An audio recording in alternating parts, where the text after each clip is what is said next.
Alors, on va passer tout de suite au prochain retour d'expérience. Et j'appelle Alain Bertrand, directeur général adjoint de la Samoa, et Vincent Brère, directeur associé de Pouget Consultant.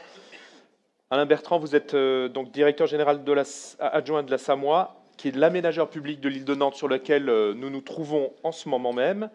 Vous avez eu un parcours à la Caisse des dépôts et en tant qu'aménageur dans la région parisienne.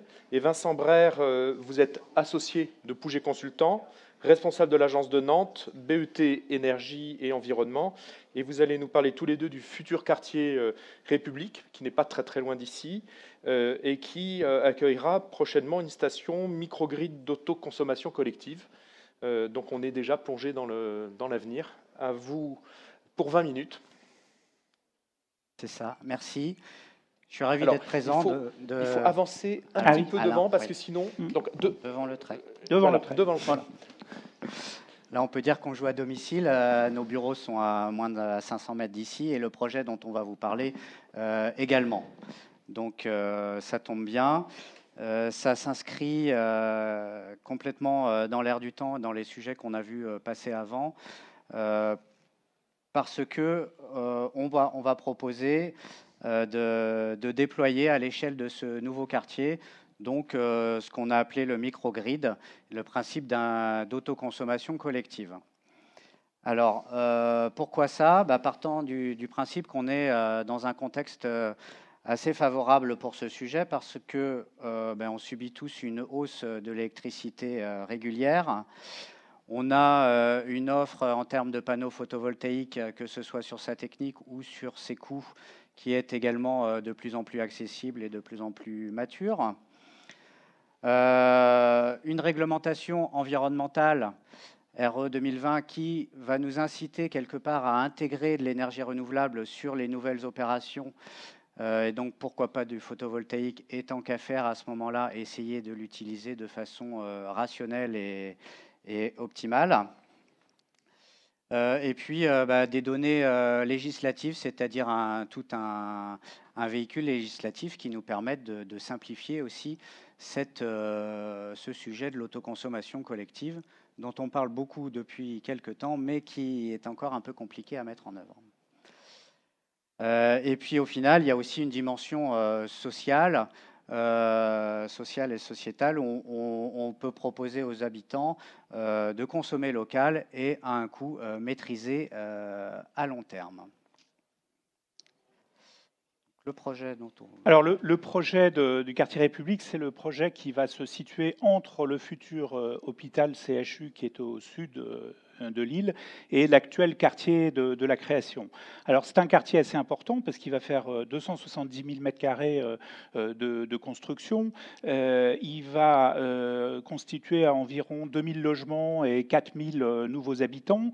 Il va aussi accueillir beaucoup d'activités. On aura aussi là aussi 4000 nouveaux emplois créés et donc un certain nombre d'équipements qui vont arriver, des équipements de proximité, mais aussi des équipements importants comme le futur quartier hospitalier universitaire, c'est-à-dire la fac de médecine qui va venir compléter le CHU et qui va accueillir 7500 étudiants, 6000 en temps réel. Donc la caractéristique forte de ce quartier, comme celui de l'ensemble de l'île de Nantes, c'est de mélanger une dimension métropolitaine avec l'accueil de grands équipements et aussi une dimension résidentielle avec des gens qui vont habiter. Alors, ça fait un quartier qui a une matière programmatique qui, pour nous, est extrêmement intéressante, et notamment pour les urbanistes que sont Jacqueline Hosty et Claire Shorter, parce qu'on a cette matière programmatique qui mélange, grosso modo, 50% activité et 50% logement, et qui permet ces échanges, et notamment, c'est ce qui a fondé notre intérêt pour le microgrid photovoltaïque, puisque, au-delà de consommer local, un des intérêts, c'est de pouvoir faire faire des échanges entre des gens qui consomment la nuit et des gens qui consomment le jour. C'est aussi un des principes qui nous a conduit à étudier ce système-là. Ensuite, je ne rentrerai pas trop dans le détail. Il y a plein d'enjeux tout à fait innovants dans la programmation de ce quartier. Un des enjeux pour nous et qu'on teste, c'est la manière dont on procède. Vous voyez qu'il y a ce qu'on appelle, nous, dans notre jargon, des blocs qui sont dessinés avec leur périmètre rouge. Ils font environ 120 mètres par 120 mètres. Ils sont bordés de voies circulées, d'intérêt de voies interquartiers. Et à l'intérieur de ces blocs, on a une constructibilité qui fait environ 30 000 mètres carrés. Et donc, il y a encore quelques années, 30 000 mètres carrés, on aurait lancé ce qu'on appelle dans le jargon des macrolots. Et les macrolots, ils sont pleins d'avantages, et notamment sur le thème du jour énergétique, mais aussi de mutualisation des stationnements, etc. Nous, on en a fait des macrolots, et on est convaincus que ce n'est pas la solution d'avenir, et ça montre bien toutes les difficultés, des écueils qu'on rencontre dans les approches environnementales. Parce que, alors, pourquoi on est revenu alors, quelle est l'originalité de ces blocs? C'est qu'en fait, à l'intérieur de ces blocs de 120 mètres, on redécoupe et on va retrouver 5 opérateurs. Et c'est ce qui nous permet de porter une vision qui est celle de la ville sur mesure, qui travaille avec le petit, le moyen, le gros, des petits, moyens, gros opérateurs, des petites, moyennes et grosses agences d'architecture, et retrouver cette richesse de diversité, retrouver la mitoyenneté qui, d'ailleurs, en termes énergétiques, n'a pas que des inconvénients, et donc, par exemple aussi, ne plus mutualiser le stationnement à l'échelle du macrolot. Alors ça peut paraître, vous me direz, mais alors ils ne veulent plus mutualiser. Non, pas du tout.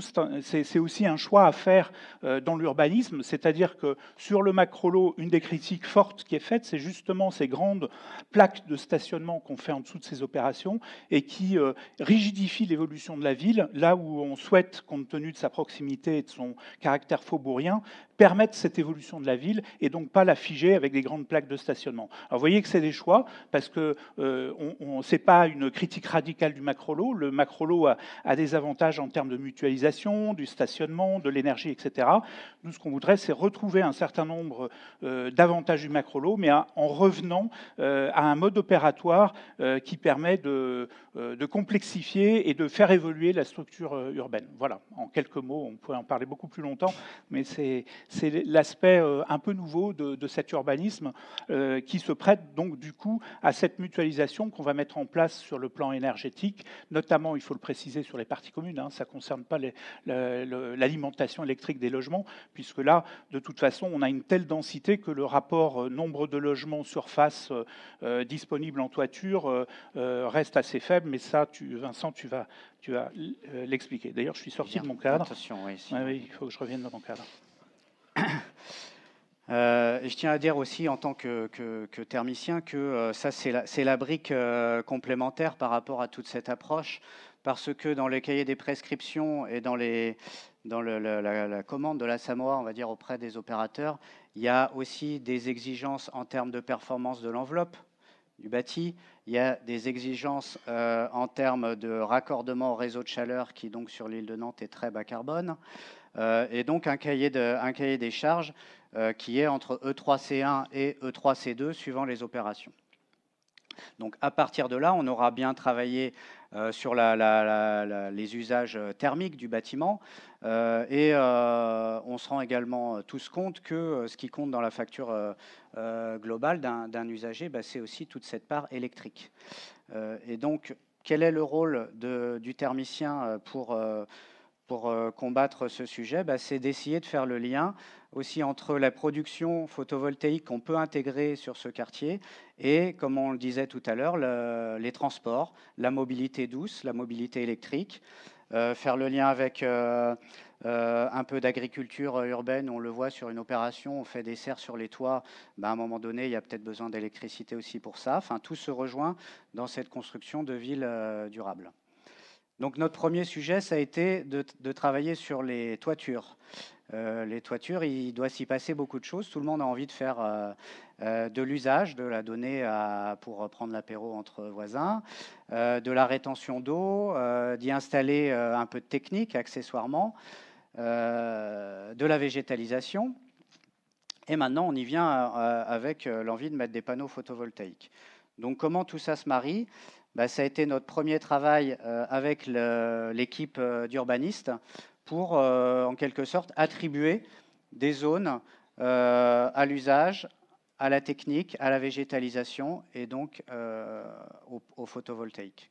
Alors ça, je me permets de t'interrompre pour dire que ça, c'est très très important dans l'enchaînement des études, parce qu'on voit souvent que les études qu'on peut faire, elles viennent soit trop tôt, soit trop tard. Et là, ce qui a été un bon moment pour travailler sur ces sujets, c'est que du coup, sur cette question de l'optimisation de l'ensoleillement des toitures, tu as pu intervenir au moment où le plan masse, qui est assez précis, hein, on le voit sur les dessins, a pu être optimisé avec l'équipe d'urbanistes. Et trop souvent, effectivement, l'expert arrive un peu trop tard et n'arrive plus à faire bouger les formes urbaines. Donc ça, de ce point de vue-là, ça a été extrêmement intéressant de faire évoluer au bon moment la forme urbaine. Merci de le préciser, parce que c'est vrai qu'on a été habitué un peu ces temps-ci aussi à répondre à de fortes ambitions énergétiques ou environnementales sur des plans masse qui ont été faits il y a 15 ou 20 ans et donc qui ne sont pas toujours en phase, quoi.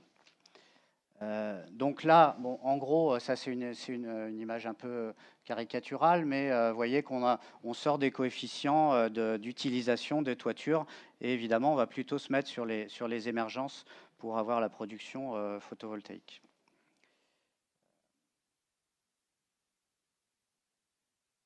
À partir de là, on a donc travaillé bloc par bloc, justement en fonction de la programmation logement, tertiaire, activité, pour essayer d'affiner la surface de PV, on va dire nécessaire et suffisante à l'échelle du bloc, mais aussi de se projeter justement sur 10 ans, 15 ans à l'échelle du quartier très élargi.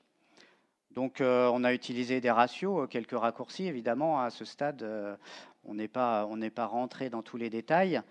Mais en tout cas, on sort de taux qui s'appellent les taux d'autoconsommation et les taux d'autoproduction. Et pour faire simple, celui qui nous intéresse le plus, c'est le taux d'autoproduction, et ce qui va directement avoir un impact sur la facture énergétique du client, c'est-à-dire que ce seront des kilowattheures directement effacés du réseau. Donc là, suivant les usages, suivant les blocs, on est aujourd'hui entre 15 et 30-35% de taux d'autoproduction là, dans cette première maquette.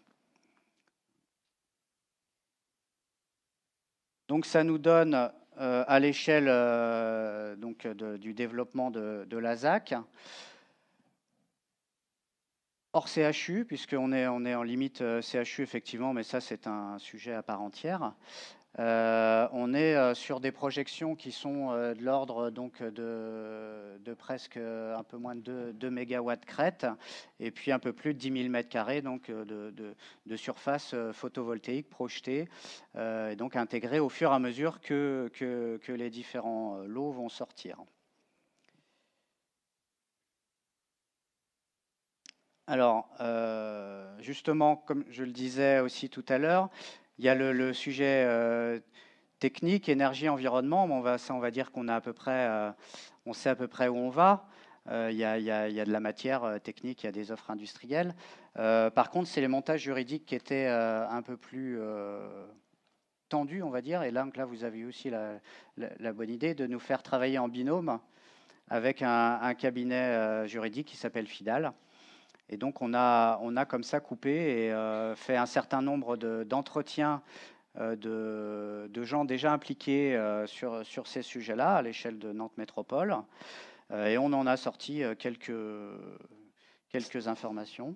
Et quelques scénarios de montage sur lesquels on réfléchit aujourd'hui. Voilà, il y a 4 scénarios qui sont proposés à la Samoa, et donc sur lequel ils vont devoir se prononcer dans les semaines qui viennent. En tout cas, il en est ressorti des éléments importants. C'est que l'installation du photovoltaïque, pour simplifier son intégration au fur et à mesure, doit être confiée à un tiers investisseur qu'on appelle l'opérateur énergétique, global, certainement. Et donc, il va s'intégrer sur les opérations au fur et à mesure qu'elles évoluent. Pour que cette intégration de photovoltaïque fonctionne bien aussi, il faut avoir recours à une division en volume, et donc c'est-à-dire que cet opérateur soit un peu maître de ce qui, soit propriétaire de cette partie du bâtiment sans trop interférer avec les autres. Et la constitution d'une ASL ou AFUL qui gérera toutes ces toitures au fur et à mesure qu'on va avancer dans le temps. Peut-être que tu as fini là ou... Il vous reste 5 minutes. Non, un commentaire sur ce type de montage où vous voyez apparaître des réflexions en termes de gestion qui impliquent, par exemple, quel est le meilleur montage entre ASL et AFUL pour gérer ce microgrid photovoltaïque.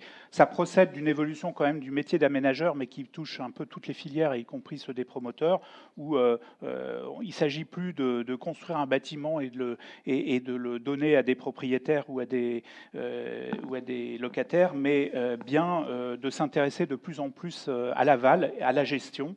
Et c'est vrai qu'on travaille de plus en plus sur ces sujets-là avec des acteurs qu'on ne voyait pas forcément, nous, aménageurs, il y a encore quelques années, que sont bien évidemment les notaires, mais aussi les syndics de copropriété, mais aussi les géomètres qui fabriquent les règlements de copropriété. Et ça nous oblige à aller dans la mise en usage de la ville, mais aussi la mise en usage des bâtiments. Et là, avec le microgrid, on est bien dans ce sujet-là. Je crois que c'est la dernière diapo. Du coup, voilà, c'est que là, on vise un niveau de mutualisation technique et juridique, donc à l'échelle globale de ce quartier-là, pour y trouver une pertinence technico-économique. Limiter le nombre d'acteurs, eh ben, ça optimisera la chance d'aller au bout. Consolider l'équilibre économique, bah ça c'est un peu c'est en cours de calage, c'est marqué, hein, c'est trouver le juste prix après, puisqu'il va y avoir une notion de transaction entre les kilowattheures que va produire cet opérateur et les différents consommateurs. Donc faut que ce soit intéressant pour tout le monde. Donc ça rentre un peu en dessous du prix du marché, on va dire, pourquoi pas. De la souplesse, parce que ça va durer dans le temps. Tout ça, ça doit durer 10, 15, 20 ans. Donc, il faut pouvoir gérer des entrées et des sorties potentielles. Et puis, se projeter en disant qu'aujourd'hui, ça fonctionne déjà. Ça doit fonctionner bien avec ces surfaces-là. Mais demain, il y aura la notion de stockage qui va être possible et le foisonnement des véhicules électriques. Donc, on intègre aussi un peu tout ça dans nos réflexions pour que ça devienne de plus en plus intéressant et que ça sera la maille vraiment quartier. Et donc, Jean-Christophe, on peut se mettre à votre disposition si vous voulez pour le quartier E+C-. Je crois qu'on a un sujet pas mal là. Merci beaucoup. Alors, il reste un petit créneau de temps. Donc, s'il y a une ou deux questions dans la salle sur le projet microgrid de l'île de Nantes. Peut-être que je peux compléter par une remarque. Il y avait Marika Frenette. Ah pardon, je n'avais pas vu.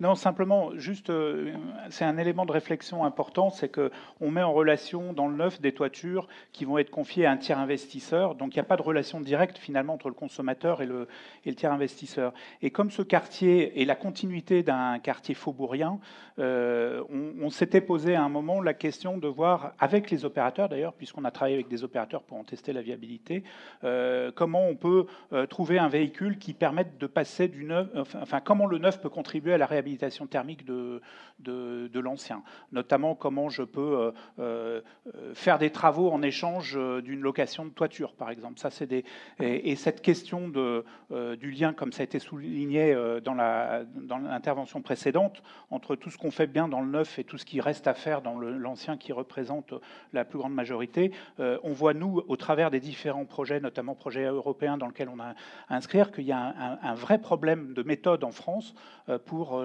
gérer ce lien entre l'ancien et le neuf. Il y a plein de programmes pour le neuf, il y a plein de programmes pour l'ancien, et il n'y en a aucun qui nous permette de traiter cette question qui nous semble une question vraiment d'avenir. Très bien. Marie. Très rapidement, en tout cas, c'est super. Vous levez, Oui, je me suis levée tout à l'heure. Donc, voilà, on vous voit.